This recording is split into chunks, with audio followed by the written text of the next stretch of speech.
What's up, everybody? Welcome back to another episode of Unsolved Enigma. It's your boy Aaron and my lovely wife Nicole, and we're going to talk about the co-ed killer known as Edmund Kemper. So we're going to go ahead and dive into this one. So Edmund Kemper III was born on December 18th, 1948, to his parents Edmund Kemper II and Clarnell. In 1957, his parents ended up getting divorced, and his father would move away, and him and his two sisters and his mom would all live together in Montana. His mom was known to be an alcoholic and very cruel and condescending to just Edmund, not his two sisters. So she would take everything out on Edmund, and because her husband left her, and Edmund resembled him. Yes, yeah. I think that she took out her resentment for Edmund's father on Edmund because he was a daily reminder of everything. She did not set him up for success. No, not at all. She treated him. So at 10 years old, Clarnell feared that Edmund would end up hurting his sisters eventually because they would play these games like gas chamber or electric chair where you would all act like you were dying and stuff like that. And he would take the dolls from his sister. He would cut the heads off. He would bury the cats from the family. One I believe he buried alive, and then another one he stabbed to death 3 years later when he was 13. This boy got problems. I don't know. I mean, to me, with your mom being a teacher, those should have been big red flags. Yeah. Yeah, because after all that, the scary stuff, she ended up making him move into the basement away from everybody. So he was already feeling disowned by everybody. Everybody thought he was an outcast and stuff like that. And he wasn't a social kid either, probably because of all of this, but she just... Or he could have just been, antisocial. Yeah, that's true.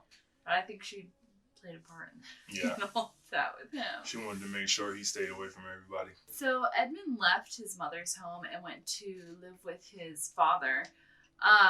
His father had remarried and she had a son of her own, and it just didn't go smoothly after a while. And there wasn't much on it, but from what we read, his father's new wife was uncomfortable with Edmund being there. I don't know if something happened or she just caught a weird vibe or what, but man, dude was killing cats and cutting up Barbie dolls and stuff. So I don't know if he carried that on to their house. Who knows why he was isolated in that basement? I mean, he could have been going deeper and deeper into himself, and he could have been coming up with these fantasies of hurting people and shit. You know what I mean? I don't know. Like me, I would have ran away. I would have dipped. I think that he ran away from his mother's house to go to his father's house. Okay. But regardless, it didn't end up working out, and his father sent him to live with his father's parents in North Fork, California. So he seemed to have a decent relationship with his grandfather, but his grandmother carried on the same kind of mentality towards him that his mother did. So he ended up building up quite a bit of resentment towards his grandmother as well. Sounds like he's going to build up quite a resentment towards women in general. Yeah. So they had... His sisters didn't stick up for him or anything? They didn't... I couldn't find anything on that. Neither. Couldn't find a single thing about that. She probably brainwashed him, though. Probably. So they lived on a big farm, and his grandfather had given Edmund a rifle to shoot things with on this farm, which is probably not a great idea. Probably was I think it was a 22 long rifle, and he'd go shoot rabbits and squirrels and stuff like that. So his grandmother wanted them to take away the rifle because he had started killing a lot of small animals, and it was just starting to make them uncomfortable. So they took the rifle back from him that they had originally given him. I bet you it was getting closer and closer on, because I think originally what I saw was they told him he could go shoot it, but it had to be on the outskirt, on the end of the property and stuff like that, away from everybody, and it was just getting closer and closer. And he's probably shooting more domestic animals. Yeah. Which we would not be showing pictures of. On August 27th, 1964, Edmund then snapped, pretty much, and killed both of his grandparents. He got into an argument, I believe it started with an argument between him and his grandmother, and he probably said he fucking had it. His grandmother had like a revolver she used to carry on her. And I don't know if it was that or one of the other guns they had in the house. So he went and grabbed it, killed the grandmother. And then as the grandfather was coming home, he met him outside and killed him outside. So he didn't have to deal with the fate of seeing his wife murdered. That's why he killed him outside. Yeah. And how you a killer with a conscience, bro? Like a serial killer at that. Like, you know what I mean? So after he killed his grandfather, he then tried to dispose of the bodies. He then called his mother and told her what happened. And she told him he needed to call the police, like any parent should in that situation. I mean, honestly, she put him in a situation, but we're not going to go into that. And so that's exactly what he did. So later on, he would say that he shot his grandmother just to see what it felt like.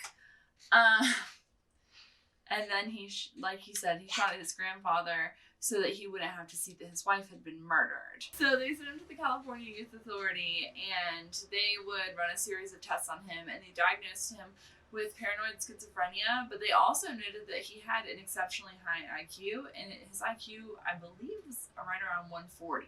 And they ended up turning him into a model, I guess you would say, inmate, and he helped conduct tests on the other, like, psychological tests on the other inmates, and he helped them do all sorts of stuff at the youth authority, which I don't know if that was the best idea, because I feel like he picked up on some things, but it's neither here nor there. After that, he was sent to Atascadero State Hospital. That was a max security facility for the mentally ill criminals. At the age of 21, he was released from that maximum security facility for the mentally ill. The doctors recommended that he not return home to his mother due to the fact that all his issues stemmed from all the abuse and the mental trauma that she put him through. That didn't really matter. I don't know what happened, but he ended up moving back in with her in Santa Cruz, California, which is, why Santa Cruz? 1. 2, why would you go back in with your moms, bro? I don't know. It might just be because that's all he knew, but... I mean, yeah, he went in because they put him in that facility at such a young age. Not to mention the fact that, like, lots of abuse victims will stay loyal to their abuser. So, like, you see all the time battered wives stay with their abuser for a long time because it's all they know. So really his mom and women that demeaned him, like his grandmother, was all he knows. So he attended community college and started a job with the Department of Transportation in 1971. Things started to look up for him. He thought everything was going good. Prior to getting his job with the Department of Transportation, Edmund had wanted to be a state trooper.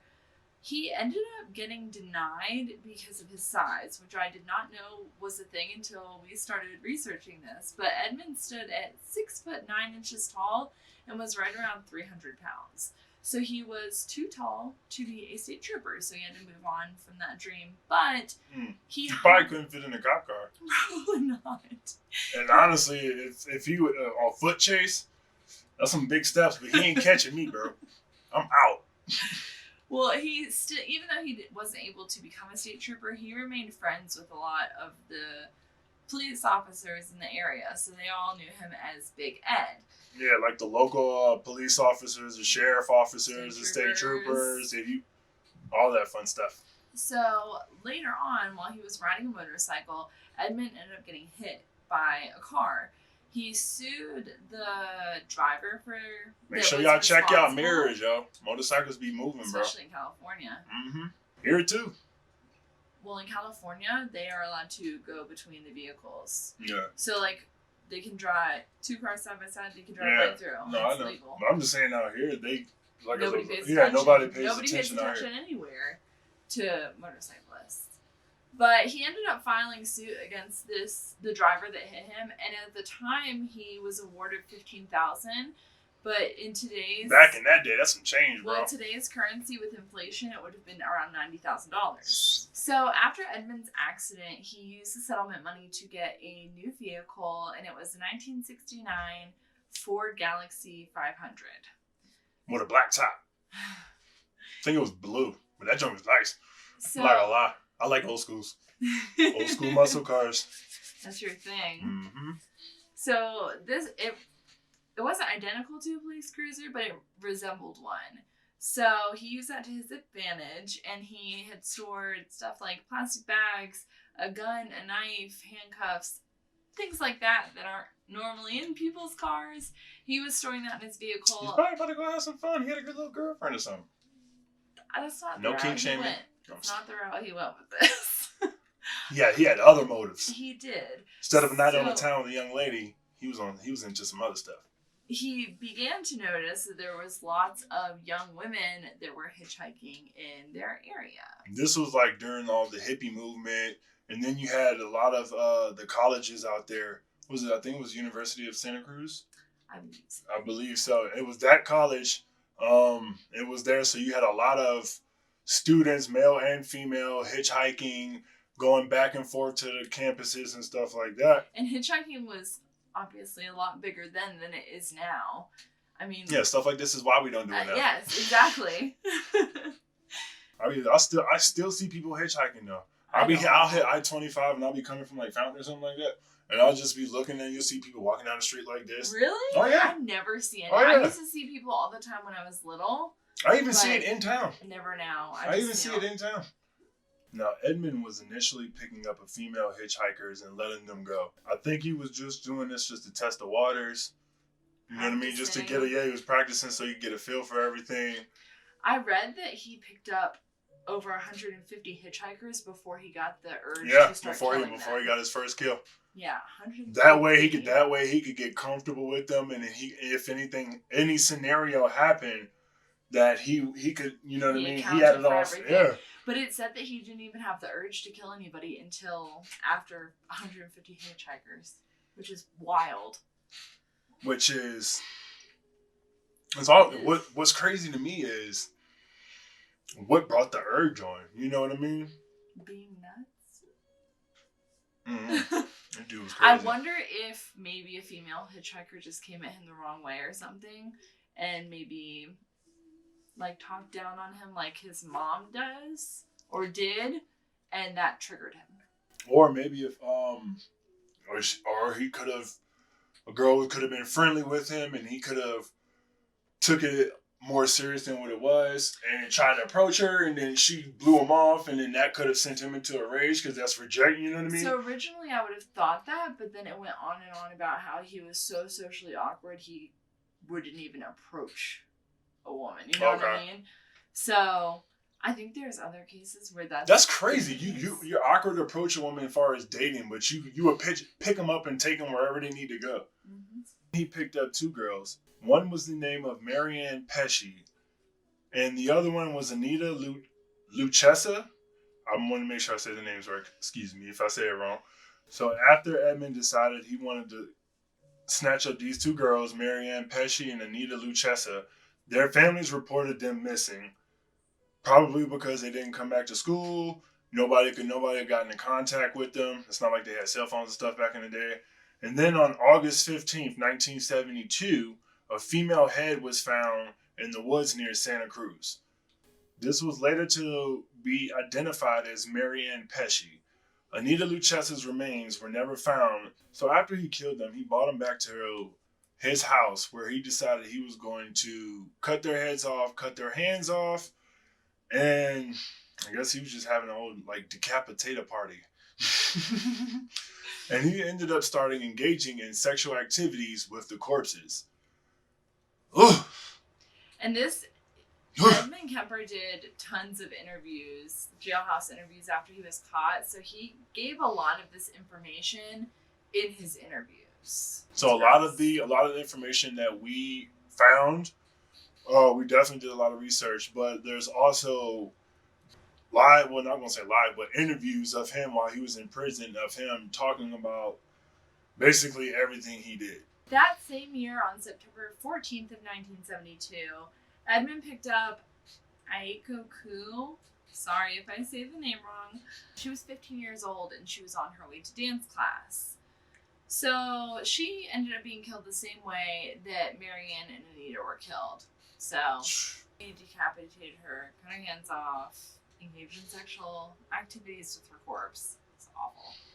So after that, in January of... That's like a weirdo. Right? in January of 1973, he picked up Cindy Shaw. This time, he went a different route and he shot her and killed her. He then took her body to his mother's home, where he dismembered her corpse and he threw her body parts in the ocean, which some ended up washing up later on. But he didn't throw her head away. Instead, he buried her head in his mother's backyard, and this part is wild. And the way it was buried had it facing up at his mother's window, which was, ugh.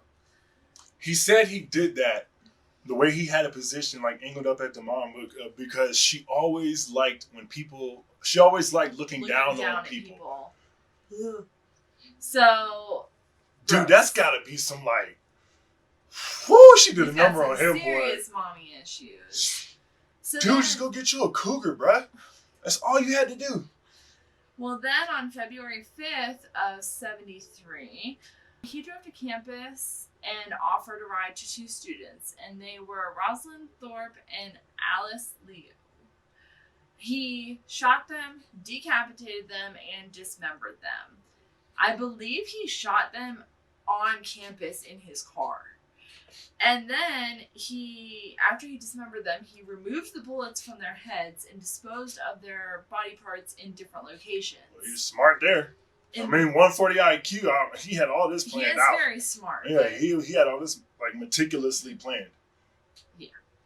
But in March, the following month, the remains were discovered by hikers in San Mateo County. So then, all right, Kemper was now dubbed the co-ed killer, co-ed butcher, that whole spiel, you know what I mean, up in Cali in the 70s. So in April of 73, he went to his mother's house and they got into an argument as usual. Like, dude, why just stay away? For real. I mean, I knew he had some, you know what I mean? She's got a hold over him. Or she did. Until now. I know, right? So like I was saying, he went to the house on April of 73. Don't ask me the day because I don't know. So when she, after the argument, she went to sleep, he went in with a hammer.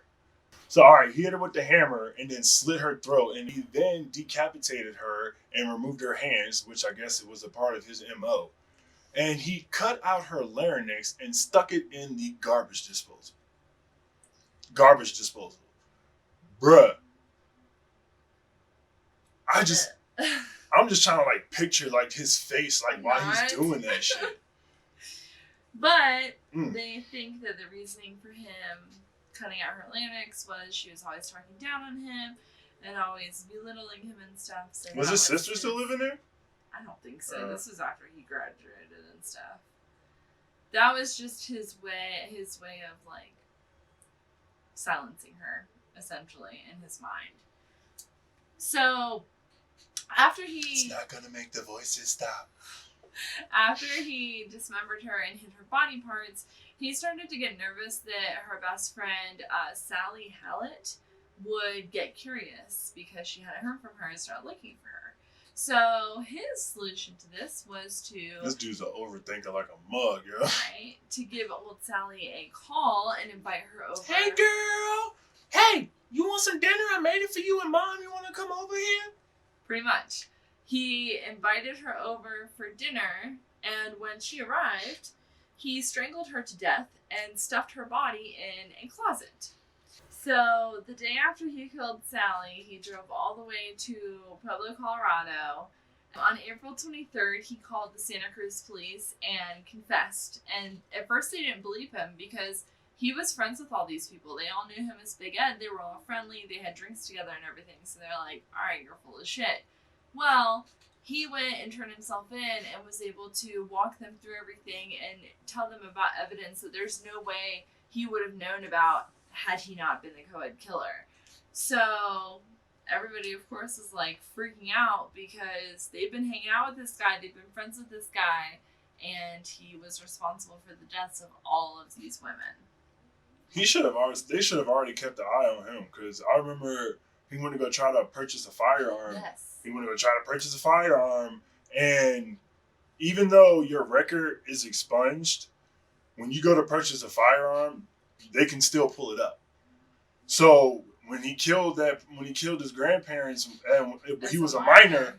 When he went to go try to buy a gun, it got flagged up. So he ended up. I think he had the gun already, but once it was flagged, he notified the local law enforcement, and they went to his house to go get him. To go, not get him. Excuse me. They went to go get the gun.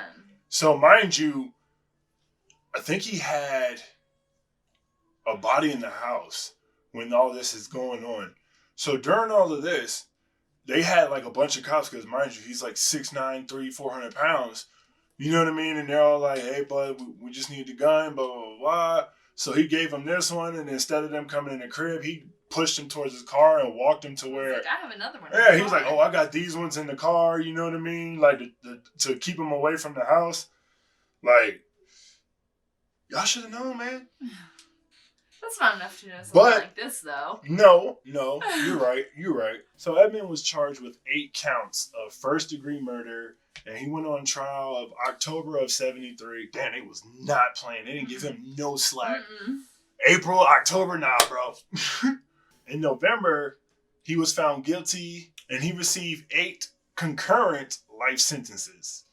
So his lawyers originally had tried to use the not guilty by reason of insanity defense, but they could not prove that he didn't understand his actions and understand the consequences of his actions, and they couldn't prove that he was insane when he committed these because of the planning that went into them. So even though he had a diagnosis of paranoid schizophrenia, he still was sane enough to plan out, commit, and cover up these crimes. So he wasn't able to use that defense, and he is still in jail. Yeah, I believe he's still in jail to this day, and he's actually teaching computer classes for inmates and like rehabilitation. He's a model inmate again and helps all sorts of inmates with all sorts of stuff. And he's done all sorts of interviews throughout the years. He's been eligible for parole several times, and each time they've turned him down because of how horrific his crimes were. And even though he's a model inmate now, they don't feel that releasing him, that he wouldn't go do this again because it's such strong impulses for him. So there was a couple of years that he waived his right to the appeal hearing, and then he's been denied a couple times, and the next time he's up for parole is in 3 years, in 2024, which I'm sure that they will deny him again. Bro, as old as he is, he's in his 70s. Dude, just let it go. But like my girl Elsa say, let it go, let it go. He is still in prison to this day. He'll probably never get out. So that is what it is. He is super huge, super creepy, super serial killer. Super serial. Super. So let us know what you think below. If you thought this was interesting, give us a like and subscribe to our channel. We release between 1 and 2 videos every week. And we're about to start doing a bunch of future cases where we're going to get more in depth on more like the psychological side of the stuff.